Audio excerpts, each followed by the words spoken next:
Someday this place will devour all the lights in the sky. It's always odd when a story outright tells you how things are going to end. The void one day consuming all. Granted, this is a nebulous statement, devoid of a time frame, making it as likely to occur within the lifetime of Dishonored's characters as the sun burning out within our own lives. Still, with this one line we learn one definitive truth about the void. It consumes. Not just Dunwall, not just Gristol, not just a planet, not just the galaxy, but all of the universe will, one day, be devoured by the void, the hungry cosmos. But what exactly is the void? In all honesty, this is not really a question we can answer. It's certainly a harder question to answer than who is the outsider, or what are the whales. At least with those questions, we had something to work with. Observational evidence, textual references, and tantalizing blurbs by the game's creators helped fill, pun not intended, the void. But in relation to the void, there's almost no information to be found, in-game or externally. And perhaps that's why it's been such a heavily debated facet of Dishonored's lore. It's a riddle without an answer. As such, this episode will be considerably shorter than the others. There's just not as many definitives for us to work with. Still, just because we can't see beyond the veil doesn't mean we shouldn't try. Who knows what insights we may glean if we stare long enough into that blue haze.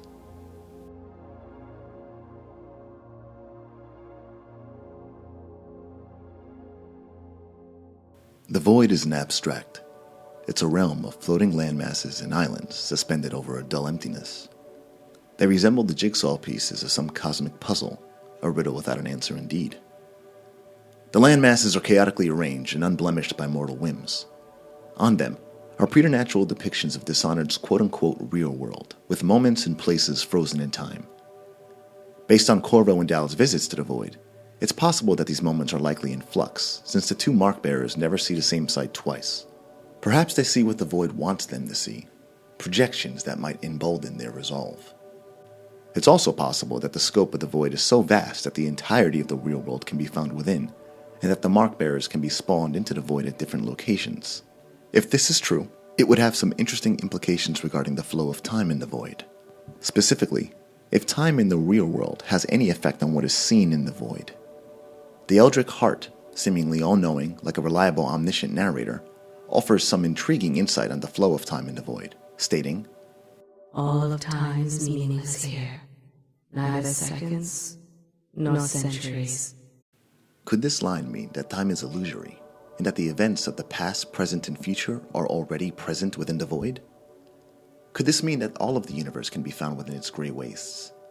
Does that include other planets, other galaxies? If so, then that would mean that the void is of infinite scale, truly defying the human construct of time. This theory is supported by an academic study written by Anton Sokolov called The Hungry Cosmos. While it should be taken with a grain of salt, as Sokolov is only a man and not privy to the mysteries of the universe, it's still worth consideration, as his conclusions are in line with what the heart has stated. In the piece, Sokolov writes, quote, I have postulated here that time itself is an illusion, not so much the inevitable decline of a system from order into chaos, but merely an additional aspect of space, the nature of which is not immediately obvious, unquote. While he's actually referring to four-dimensional space, his thesis is applicable to the impression of time within the void as well. It isn't a standalone construct, but part of space as well. And within the void, neither are subject to the laws we've come to expect of them. Newtonian physics need not apply. They're chaotic, and as far as we know, they always have been. If this is true, then it's likely we don't see all time-space on display while in the void for a reason. As stated earlier, I suspect the void is that reason.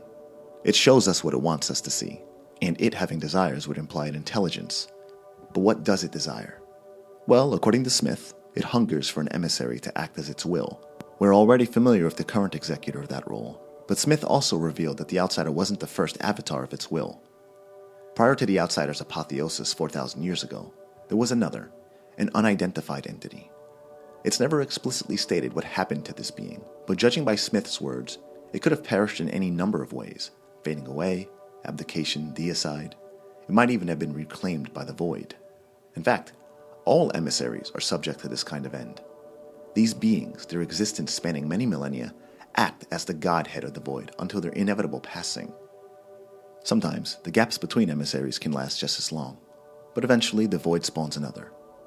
As stated in my Outsider episode, it possibly accomplishes this by having its will manifested and acted out in the real world, such as when the occultists conducted the ritual that led to the creation of the Outsider.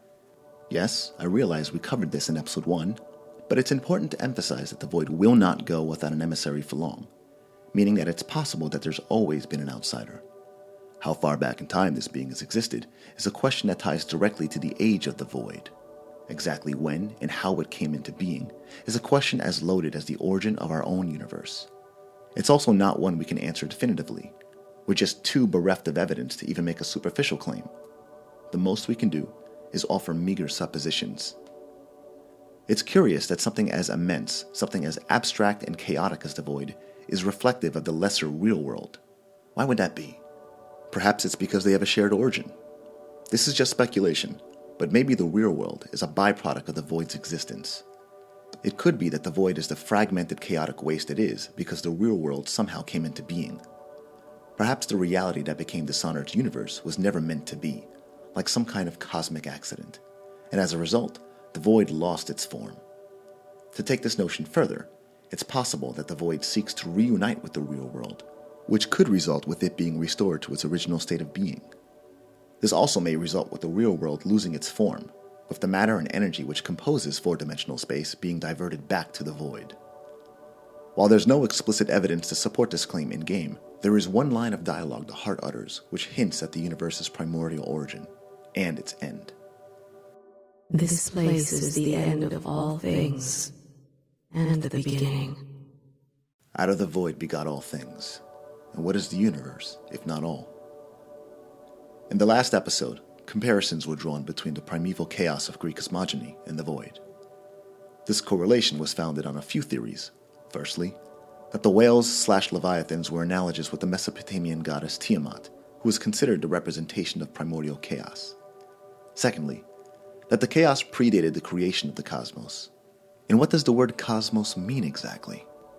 It means universe, regarded as a complex system of order as distinguished from chaos. Lastly, the void shares some attributes with the chaos. Those similarities can be identified when analyzing the Greek word for the chaos, which has numerous meanings, such as emptiness, vast void, chasm, and abyss, words all applicable when describing the void's physical characteristics. Greek poet Hesiod believed that the chaos was the primordial condition, and that it existed indefinitely, possibly representing infinite space or formless matter. The notion supported Greek opinion that the universe arose from this primal unity. This concept also influenced a philosopher named Anaximander, who claimed that the origin, which he called Epeiron, or the unlimited, was the source that all matter must eventually return to. These interpretations of the primordial chaos seem to support the notion of the void consuming the universe.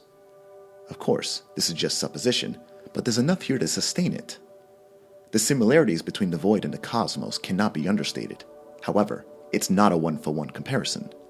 Unlike the chaos, souls of the deceased can find their way into the void in a manner more akin to Abrahamic versions of an afterlife. However, even that's not a perfect point of comparison, as traditional ideas of heaven, Sheol, and Jannah don't ascribe to the concept of non-existence, which is the apparent fate of many who pass in the world of Dishonored. According to Smith, quote, "When you die, if your spirit was not dominated by discord, your reward is non-existence. You just fade away. But if your spirit was too discordant, you drift through the void forever until your spirit is devoured." Unquote. Interestingly, the reward for a life well lived is a negation of being.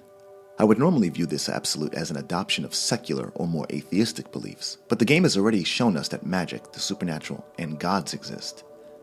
It seems odd to me that the end state of consciousness wouldn't be to join some greater collective being, or for the spirit to persevere in another realm, but to just cease to be entirely. Even if I was to ascribe a more parsimonious viewpoint, I would still feel that the soul should become one with the void, as the heart has stated that the void is the end of all things. But that's, instead, the fate of discordant souls. I do not know what to make of this.